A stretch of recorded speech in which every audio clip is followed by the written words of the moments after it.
After months of pressure, Attorney General Eric Holder saying that he will hand over some of the internal emails in Operation Fast and Furious. Holder calls this a, quote, extraordinary accommodation.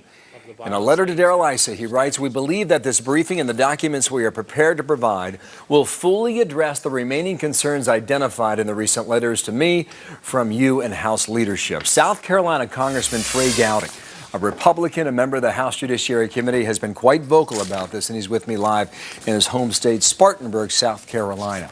Extraordinary accommodation. What do you think of that?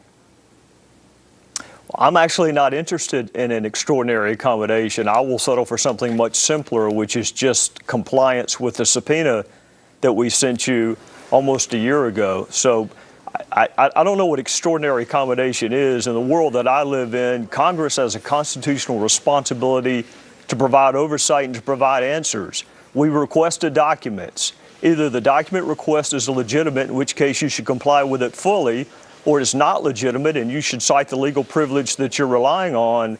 The word extraordinary accommodation, that's a political phrase. That's not a legal phrase. Comply with the subpoena, and then we'll tell you how extraordinary it was. What you want to find out, if I can just drill through all this, is whether or not top officials of the Justice Department, whether or not they were blindsided by this operation or whether they had a heads up. Is that basically it? Well, there are two things, and you touched on one of them. Who knew what at DOJ? And the reality is we already have enough proof to prove conclusively that senior level officials at DOJ knew about gun walking well before Brian Terry was murdered. We just need to know whether they're still there, whether they've been sanctioned, disciplined, how it happened, so we can prevent it from happening again. The other thing that I'm interested in, Bill, is there was a letter drafted, delivered February 4th, 2011 from DOJ to a United States senator, which was demonstrably false and calculated to mislead. I want to know how a letter that false could have been drafted on DOJ letterhead, delivered to the United States Senate, and withdrawn only 10 months after you figured out it was false. That undercuts the integrity of the Department of Justice, and I want to know who participated in the drafting of that letter, regardless of whether or not the Attorney General wants to tell us or not. He's going to tell us, or he's going to be on the wrong side of history come next week. One more question. He calls this a serious good faith effort to meet with Darrell Issa possibly on Monday. Is that satisfactory? Well, let me see. It's been 16 months.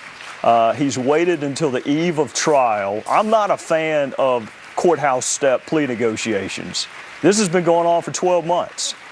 So to wait until 2 days before you're scheduled to go to trial, so to speak, to start wheeling and dealing, this isn't bridge. We're not haggling over a used car.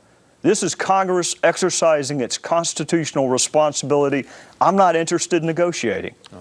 There will be headlines on Monday regardless. Trey Gowdy, thank you for your time in Spartanburg, South Carolina. Thank you. Have a good weekend. All right. You as well. Well, there's no doubt that it's the #1 issue that faces voters in this election, the economy. Bill Hemmer heads into a key 2012 swing state to